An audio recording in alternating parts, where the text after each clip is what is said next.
Welcome to When We Talk Podcast, a place where we talk about everything.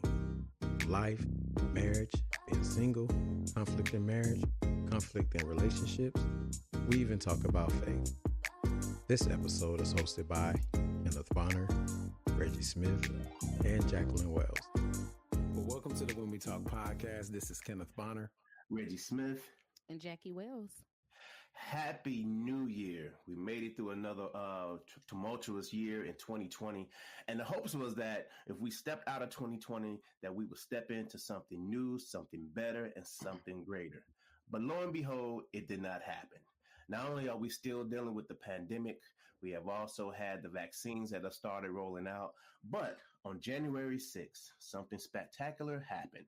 I wouldn't necessarily call it spectacular, but there's a number of different adjectives and phrases and verbs that I could use. But something happened on January 6th. Our nation's capital, the Capitol building in Washington, D.C., was stormed by Trump supporters. It created a massive outcry of injustice and a lack of democracy that we have never seen in this country. Not only are we dealing with it in the homeland, but people on the outside, other nations and other countries have chimed in to talk about the disgrace that happened on January 6th. So that's what we will do as we bring in the new year with a new podcast. This will be the first thing that we'll be discussing, the breach on the Capitol in D.C. Guys? Wow, I mean, I'm still kind of in awe, just as many other Americans who sat and watched the terror that took place on our Capitol steps just 3 days ago. And I want to say this. I want to say that as unfortunate as it is, I'm not surprised by it. And why do I say that I'm not surprised by it?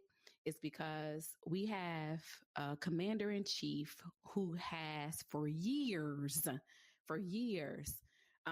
incited such divisiveness within our country that all stems up to him, up to the election, up to him being voted by the American people out of office and not coming to terms that he lost an election. So I am wholeheartedly putting total blame on the leadership at this point, because at any given moment, our president, soon to be out of the office in the next, 2 weeks, basically charged his supporters to take up this mantle and forcibly go to the Capitol and cause civil unrest at the moment that they were certifying Joe Biden. So I'm not in shock by this, but I am disappointed by our leaders in office, by those who continue to enable this president, by those who knew it was wrong and still trying to overturn an election, knowing that they lost the election fairly. And not only that, during the rally, before it happened, you have his son who basically came out and said that it's no longer a Republican Party, but it's a Donald Trump party. And when you have people in positions of power that have the ability to incite this type of hate, and to incite this type of rhetoric for them to be able to have the ability to go storm our nation's capital, where our senators, where our House of Representatives, where they go and converse on policies and different procedures, then that's when we have a real problem. And I believe at any given moment, President Trump had all of the authority in his power to stop it from happening. And what did he do? He said absolutely nothing. He allowed it to happen. He sat back. He did not say anything. And prior to them deactivating his Twitter account, he had all the power in his hands to be able to stop this from happening. And he said absolutely nothing. So yes, I'm for one, along with a lot of other people, that is outraged by this and wonder, now that they're making and having conversations about removing him out of office, this is something that they need to act on, in my opinion, immediately. This is not something that should just be, handled with ease, even though I'm pretty sure that they're taking the precautions that they need to try to get this done. But I believe that this needs to happen as soon as possible, because you never know what can happen within 2 weeks. Okay, so basically, I personally didn't see the videos that you were referring to where he was inciting the violence. The only video that I was able to see was a video where he was calling for people to calm down, go home, and he kept talking about the election being stolen. You're hurting or whatever the case, but go home. This is not the way. I heard that video, and then I guess I caught it right when it went up, but it was taken down. They suspended his account, so he could a lot of stuff couldn't be shared. But my whole personal take on all of this is that I don't think violence is the answer. I don't think violence is the way. I don't think acting a fool is going to accomplish anything but making people, look stupid. You know what I'm saying? I'm not a person that's quick to rush to judgment. You know what I'm saying? I want all the facts. I want to know A, B, and C before I make my judgment. I don't want to do, what I'm saying, just prejudging situations without having all the facts because, that's gotten me in a lot of trouble in the past. But again, I know it's been a crazy past 4 years. And I think the thing that shot President Trump in the foot is his mouth. You get what I'm saying? It's just the rhetoric and the things that he says. And, when you're in a high position like that as presidency, you have to be cognizant of what you say, your words, the things you do, how you carry yourself, because it carries a lot of weight on a lot of people. People are always looking at you and you're constantly in the limelight, and every decision that you make, you have to be careful with it. Now, I mean, as far as like the voting and trying to certify the election prior to that, or saying there was election fraud, that's just a process that happens. Prior to that, I think it was and correct me if I'm wrong, it was Al Gore and Bush, or whatever the case. They were saying Al Gore was the winner, but then they came back and said George Bush was the winner because they debated and said there was election fraud. You get what I'm saying? And so I know that's a normal process, but I think that we have to be careful because our media basically they get people to think and feel a certain way because they constantly play stories over and over and over, and it's almost as programming. You know what I'm saying? Again, I don't agree with none of the ignorance. I think that, again, count the votes, recount them if you got to, do your audits, do whatever you got to do, and let's move on. I've been so exhausted with all of this stuff, even prior to November, prior to the election. And the election happened. And my biggest turnoff about this whole crazy thing is how divided the church is. And I know the church has been divided, but this whole situation has just literally just divided a whole bunch of people. And it's heartbreaking. And people, like you said, Jackie, lost their lives over, standing for what they felt they were believing in. But I just have a few questions. And this is what bothers me. If all of these people are coming to Washington, D.C. because of the things that's going on, people are mad, people are upset, then why was there not more Capitol Police out there than what it was? There was also videos surfacing of Capitol Police moving barricades and waving people in to come in, and storm the Capitol. You know what I'm saying? And to me, something that just doesn't sit right about that whole entire situation. So I'll let you go ahead and talk, Reggie. Well, first, let me say this. Being in the military for the number of years that I was in, I was stationed on Andrews Air Force Base, which is several miles from the nation's capital, from the White House. And I know this for a fact. Within a 20-mile radius, every building that means anything is heavily secured. No doubt. It doesn't matter. It's buildings that you don't even think is heavily secured. It's heavily secured.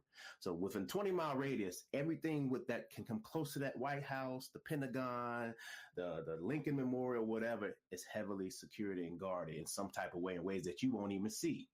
And also they have, I don't know for a fact, the Capitol building they have their own set of SWAT team that circles that building every 45 minutes to an hour or something else like that.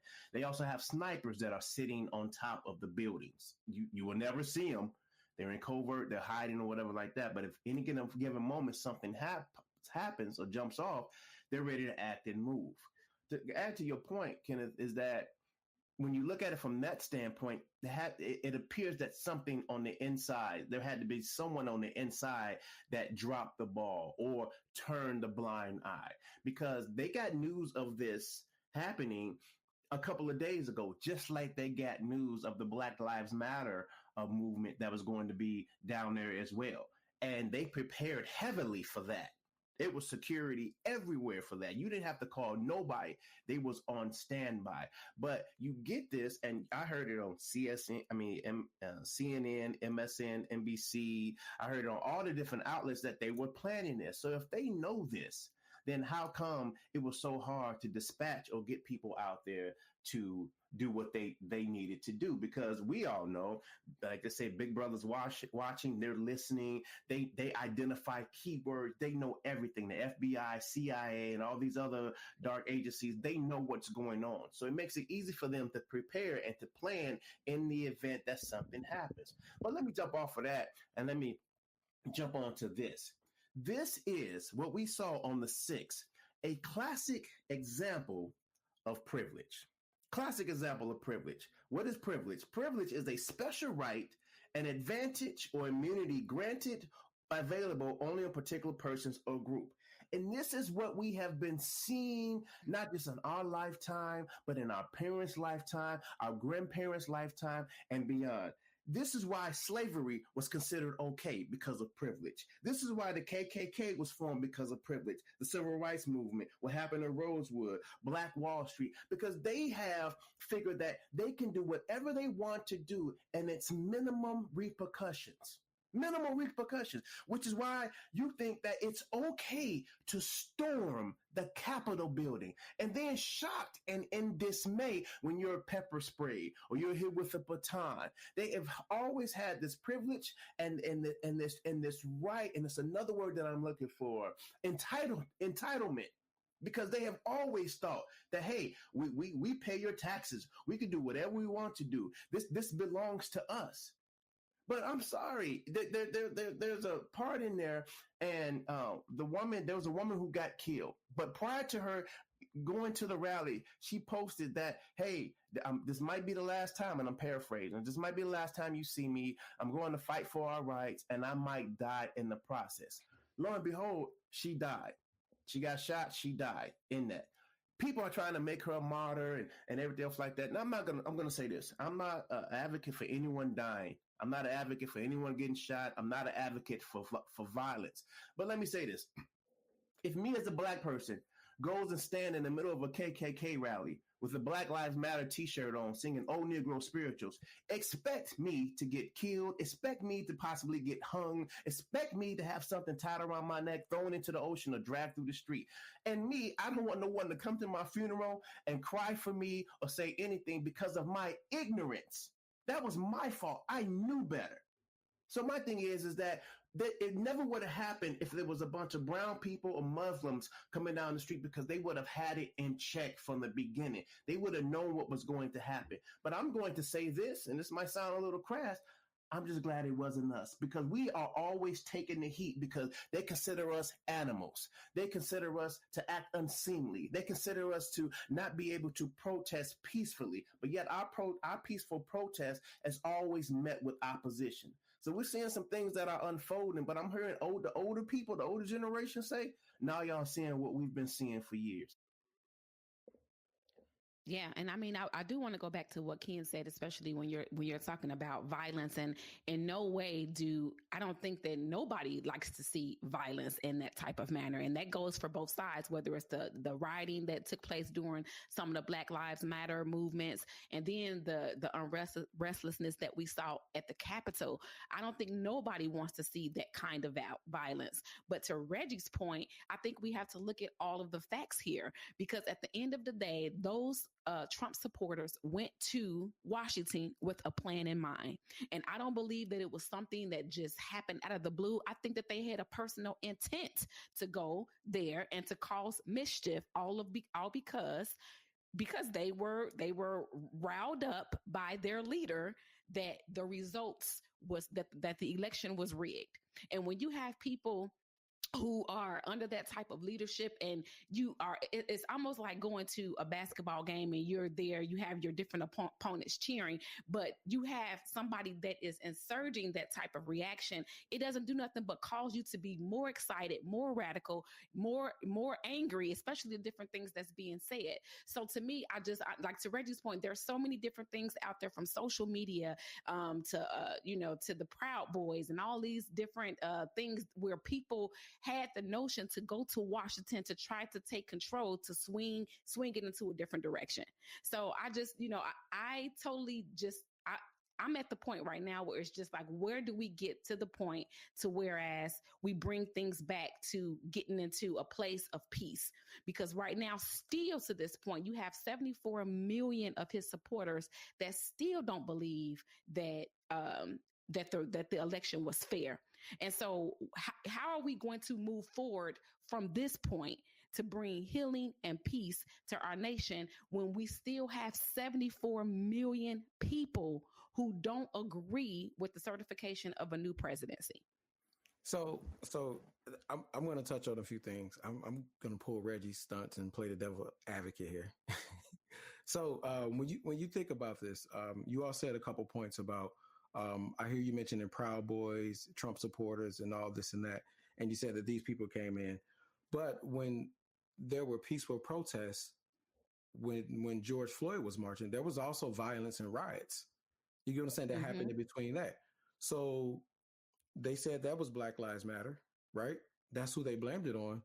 But then after the video surfaced, because people didn't prejudge it, some people prejudged it, but after that, then they started saying, oh, it's Antifa, or it's this people or that people.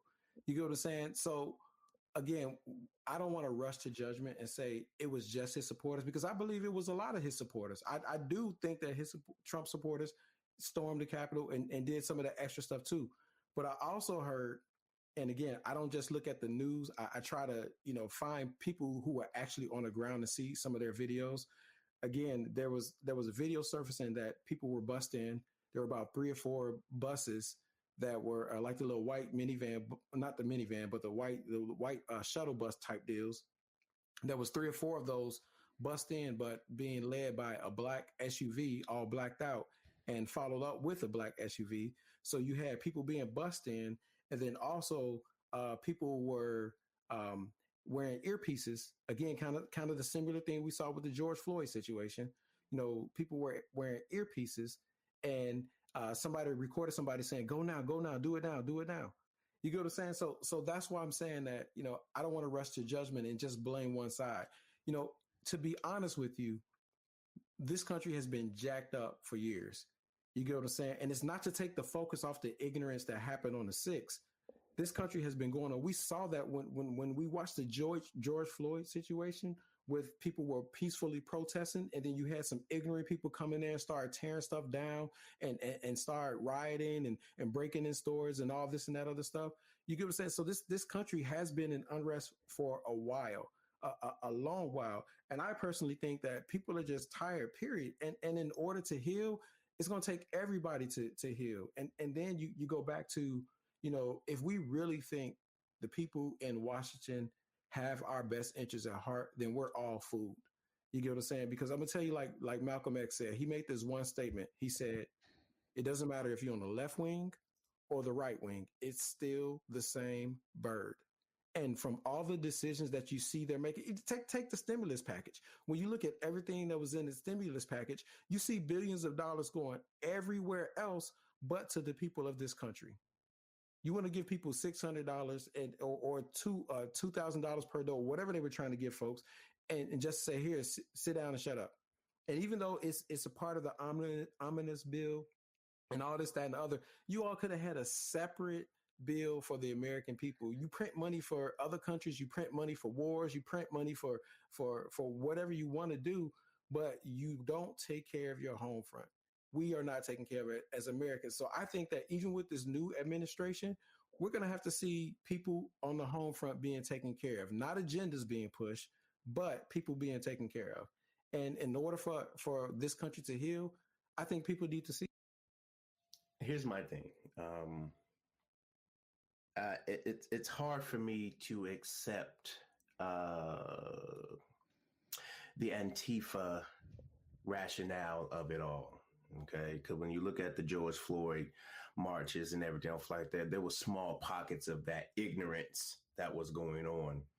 So to me, and what I've been hearing, and I'm not saying that this is what you're saying, Kenneth, but what I've been hearing, because it kind of sounds like Trump supporters are beneath acting unseemly, that let's change the focus and put it on Antifa, or let's change the narrative and put it on. They even had the nerve to say it was Democrats that was dressing up in MAGA hats and, conducting themselves in this behavior. And me personally, I disagree with that. That there might be some pockets of people that are enticing certain things or whatever else like that. But when we're talking about the thought process, okay? And I don't care what anyone says. If it was some Antifa people in there was a whole bunch of Trump supporters that was in there as well. And they all had the same mindset, because when they even did interviews with them, they were all for the charge in the Capitol. They had nothing wrong. And I'm talking about, they were just pulling people out of the audience that was random people. Pulling people out of the audience, and all of them was on board with this, that you can storm the Capitol, go sit in the Senate House. You could go sit in the top fifth person in the government's office and just chill like that. They were all on board with it. And when you make comments like, and Trump did entice it. He enticed it. He lit the flame. He told them to go down on the Capitol and march, and I will be with you. Well, and behold, he wasn't there, but they listened to him, and they charged up, and like Jackie said, he got them riled up, and they headed down there. When you have Trump's son talking about this is Trump's republic, when he was enticing as well. And then you have Mayor Giuliani talking about taking things by force. And then he just said the other day that the riots stand on the right side of history. All these people are in collusion. All these people talk the same language. They laying in bed with each other, not literally, but they are the same mindset and the same thought process. There was a bomb that was found 2 blocks down the street with weapons in it. So there was something that they were planning on doing. I want to say this, now, and I want to say this. Now, this is the part that really, really, really shakes me to my core, because this could have been reminiscent of 9/11, because it was so easy. If anyone was watching that wanted to attack our country, they got the blueprint from what happened on the 6th, but I don't think no one's going to do it, because we have become our own Trojan horse. We don't need no one to attack us. We're breaking our own democracy and our republic down ourselves. But this is the part that riddled me when you sit back and think about it. Do you know how easy it could have been for someone to walk into the Capitol building with a bomb strapped to their back? I don't care if it was Antifa, Antelope, whoever. It doesn't matter. It was just that easy for anyone to walk into the Capitol building and leave a bomb and blow that whole Capitol building up. So now we're talking about a security thing. So the question is that if our own Capitol is not secure, how do we feel about our security as people on these streets? Okay, because it comes back to that question, from a Black American standpoint and a mindset, and the question needs to be asked: if they can't protect the Capitol, what makes us think that they can protect us? Or what makes us think that they would want to protect us? This whole situation is egregious at best. Now, I will say this, and I will agree with Kenneth. It's made me nauseous from both sides, okay? Democratic and Republican, and anyone in between. It's made me nauseous from both sides, because we have, resulted ourselves to finger pointing like little kids, okay? Every time something happens, it's the Democrats, it's the Republicans, it's the Democrats, it's the Republicans. This going back and forth has become nauseous. And not only that, we have now resulted and now have put ourselves in position like the third world countries. This is what they think of doing. Well, if stuff don't go out, we're just going to storm the Capitol building. We're going to storm the console. We're going to do things like that. And this whole situation is egregious. It's egregious at best. And that's the best word I could use right now. It is egregious. It is deplorable.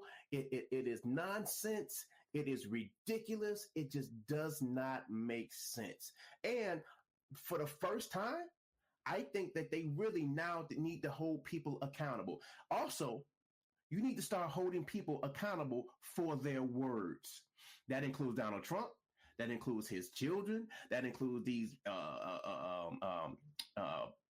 people who don't have any spine Republicans. That includes Mayor Giuliani. That includes all of these people. Anyone that has any type of involvement in this, they need to be held accountable because this is ridiculous. Past ridiculous. So you were speaking as it relates to police protection and how do we feel moving forward on a go forward basis. And so again, I agree with you. I think that there was a lot of mishandling of what happened, especially with the Capitol Police. I think I read something where, I think they only had 2 calls out to the National Guard for them to come and assist the Capitol Police, which shows that there is a lack in them being able to fully understand what needed to take place that day. But to Reggie's point, I think that there comes a problem because I think there's been 14 people arrested for what took place on Wednesday. And when you have 14 people and I believe that they're still doing their investigations and trying to see, calling out to the public to get help to get more people into custody. But if you compare that to the amount of people that's being arrested doing Black protest, you're talking 14 people compared to hundreds of people. We have an issue there. So do I have confidence in our authority? Yes, to some degree I do. But I think that if they don't address these problems as we see it, then there's never going to be there's never going to be an opportunity for us to really fully understand if we have true protection. I agree. I think that a lot of arrests take time. I think it was the 6th, and this is a couple of days later. And then when you have those type of situations, they have to do all this technology that they got, the facial recognition, to basically find all these folks and arrest them. Here's my thing. I personally, again, and I'm going to stress it, is I agree with Reggie 100%. It's always finger pointing. It's always blame the left, blame the right, blame Democrats, blame Republican. It's to the point now to where the only reason I'm saying this is because prior to the past 4 years, people were not paying as much attention to politics at all. They were not paying attention to the legislative branch, the judicial, or the presidential branch. They weren't paying attention to any of that. Now, within the past 4 years, people are now waking up and starting to pay attention to the government and the stupid things, the stupid decisions that they make, and the stupid things they say that got us in these crazy positions that we're in now as a country. Again, I'm disgusted because when I look at, like you were just talking about, we want to say things like take away the police or take away funding for them, but yet if something happens, who are we calling? Because if you defund the police and we don't have anybody protecting us, that opens the door for them to bring in martial law and start getting the military to police people. And I guarantee we don't want that type of stuff to happen.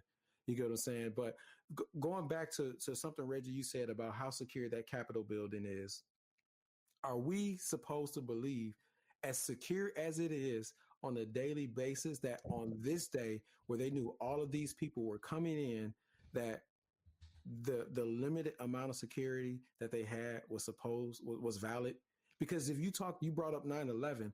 If you go back to 9/11, there was only 4,000 people in that building, which means that normally there's like over 10,000 folks in that building. But for some odd reason on this day, 10 to 20,000. But for some odd reason on this day, it's only 4,000 people in there. Something's not right about a lot of this. And we can't keep ignoring that. And it's not about getting into any conspiracy theories, and I'll forget all that stuff because that is what it is. And people are going to say what they want to say. But all I'm saying is that it just does it. It's like it's right before our eyes, but we ignore it. And so we pay attention to everything else. Every situation nowadays is a black and white thing. And yes, there is systemic racism. Yes, I agree with all that. But every situation is not a black and white thing.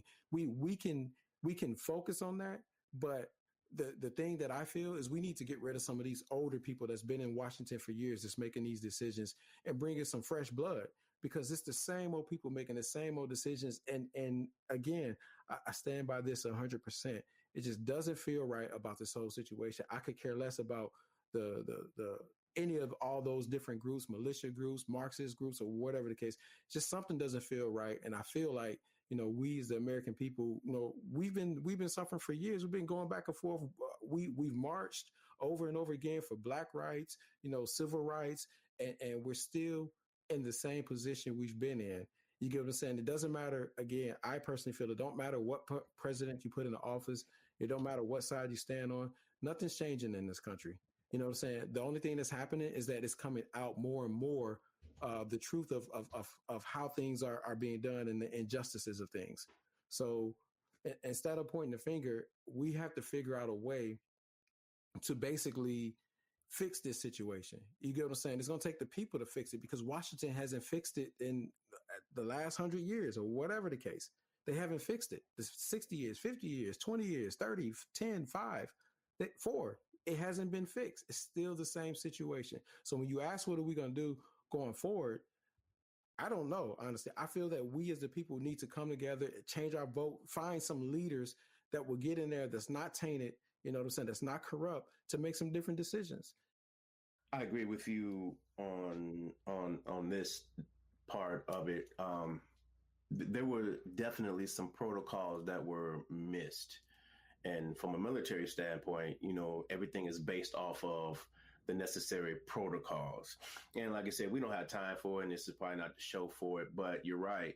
When you look at this situation, you look at 9/11, you look at Pearl Harbor, you look at a number of different, because I'm the person that's the conspiracy theorist type person. I listen to all that JFK and King and everything else like that. There were protocols that were dropped in order for something like this to allow such a significant breach into an area that is considered sacred within our government, one of the areas that's considered sacred in our government.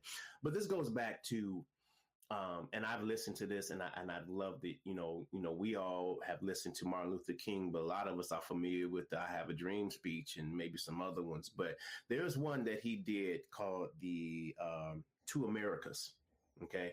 And he's talking about the double standard here in the United States. And he did this back in the 60s. And I think shortly months before he was assassinated. But we are now seeing up close and personal that there is now, and there's always been, but now it speaks even more volumes. And it's just like with the George Floyd situation, because now everyone got to see it. Because to let you know that we were not making this up, that there is a double standard when it comes to the policing of our people and other people, in our country.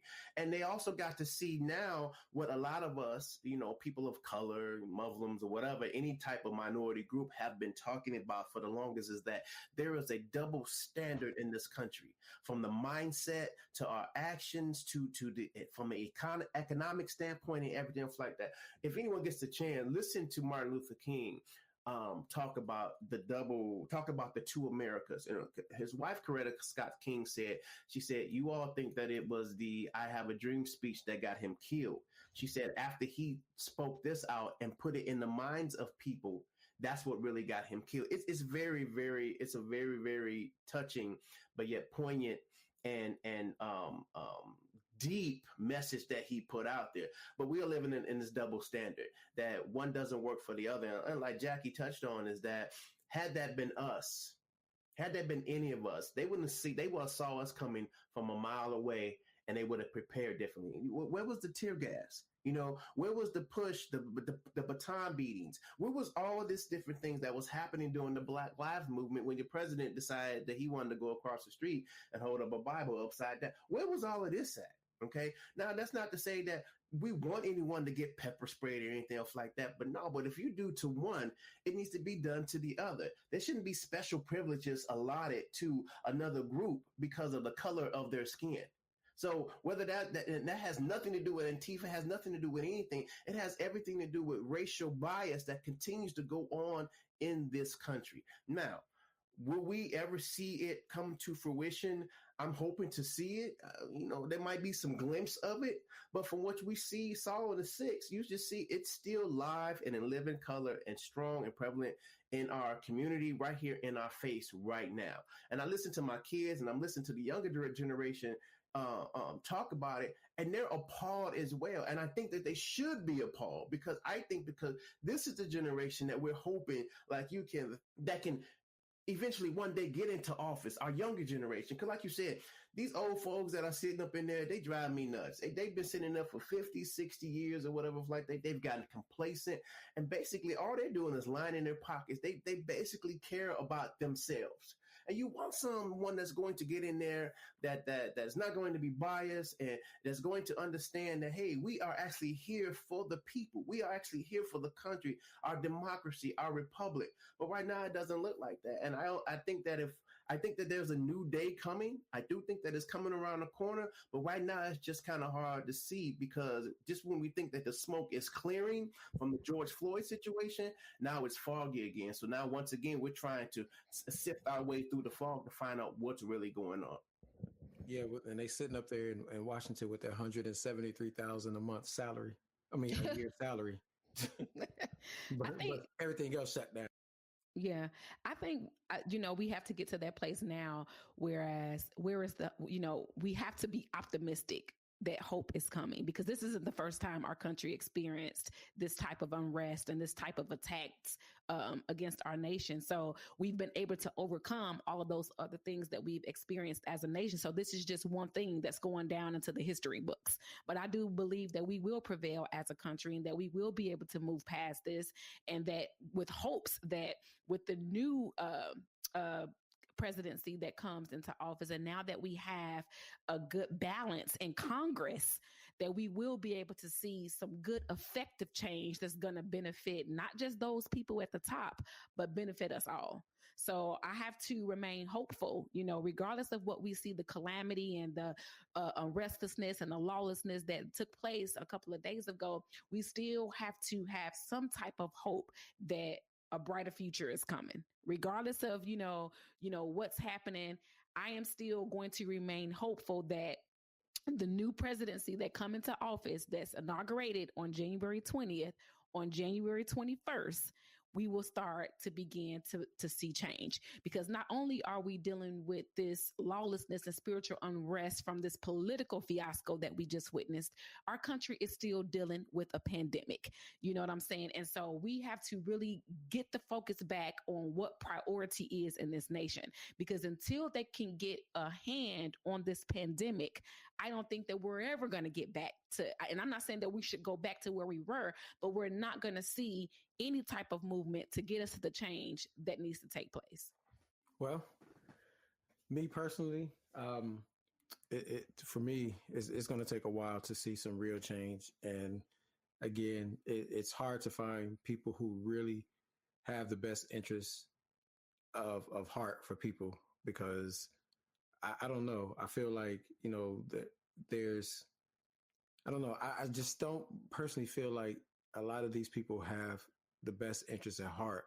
And, they sell us what they want to sell us. They share with us what they want to share with us, but you really don't know the intent, so hopefully we see some new things happen, some different things change with this administration. But at the end of the day, I have to ultimately rely on God for myself and my family, because I don't know what today holds, what tomorrow holds, what the future holds. It's hard to say. I'm not afraid. I'm not worried about it. But I just, after being let down so many times, you get tired of trusting people. You get tired of trusting institutions. You get tired of trusting these different establishments, because, again, we were at a situation with George Floyd, and all these different companies talked about what they're going to do for the African community, the African American community, or people of color, all these different communities. But then that phased out because the hatred that they have for the president, which, again, he does a whole lot of ignorant stuff, but the hatred kind of outshined the issue that we still need to face. We still need to do something about, because all these companies put all these commercials and said they're doing all these things and changing stuff. But I guarantee you, Reggie and I talked about this all the time, about if you go look at the board, if your board is still predominantly white and there are no people of color on your board in the places that matter, then all you did was sell us wolf tickets. So I hope that the administration coming in really, really does some things and don't sell us wolf tickets, and that's just my thoughts on it. And I know we were supposed to talk about the vaccine. Probably gonna have to talk about the vaccine on another show. Right. And I'm in agreement with each of you that I think that at the end of the day, the only thing you have to hold on to is your belief and your faith in your belief system. Because like you said, we have been let down for years, for decades by both parties. We have been let down by a number of different entities who have made empty promises. So at the end of the day, you have to rely and fall back on your faith and the God that you serve. And I think that at the end of the day, once we get to the point to understand the diverseness of who we are as a people, and then start creating diversity, like you said, Kenneth, in the workplace, and starting from the bottom all the way up to the top. I think that you're starting to see a change, because now you start to have people who can identify with different ethnic backgrounds, different thought processes and everything. And one thing that I do like that this presidency has started off doing is that they have started creating even more diversity in the cabinets, in various parts of the government, in various parts of the governmental institutions. So I do like that. And even that's being met with opposition. But one thing that I am excited about is I have to give it up to the Black people who stepped up and voted this time. I can't close the show without saying that, we really stepped up, we really came out, and we really voted. Now, I think what could possibly be a very detriment is that if this presidency does not own and live up to the promises that they have said that they were going to do for diverse people or people of color, then you're going to start to see people start to go back into their shell, because they're going to think that our vote doesn't matter, or it really doesn't matter because all they are is liars. And that's what we've been getting over the last several years. We've been getting sprinkles of truth, but not with a whole bunch of lies. So I'm grateful that, we showed up to vote. Whoever you decide to vote for, it doesn't matter, but we showed up to vote, and it made a difference. It made a significant difference. But I just think that this now new government that's in, they have a lot to clean up, have a lot of pieces to pick up, but they also have to start living and start showing and moving on the promises and the things that they've said that they would do for this country. And I'm not just talking about just for people of color, but just for this country as a whole. And I think that if that starts, that they could begin to set a trail for the next Republicans that might come in, or whoever, to start some type of healing within this country. I agree wholeheartedly. I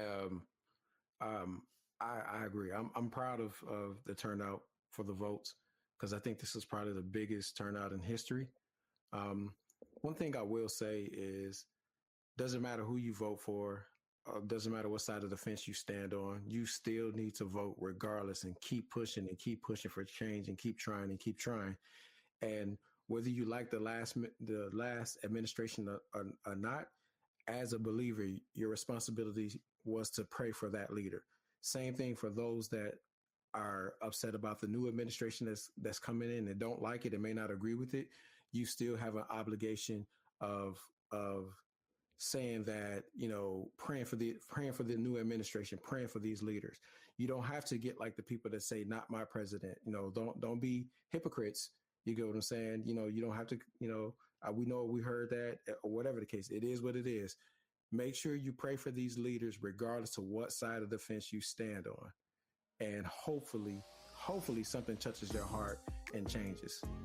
I do want to say too, I honestly believe in staying optimistic, because even if you see with Biden's election of his cabinet, the amount of diversity that he promised us that he would see in his administration, we are seeing that. So there is hope.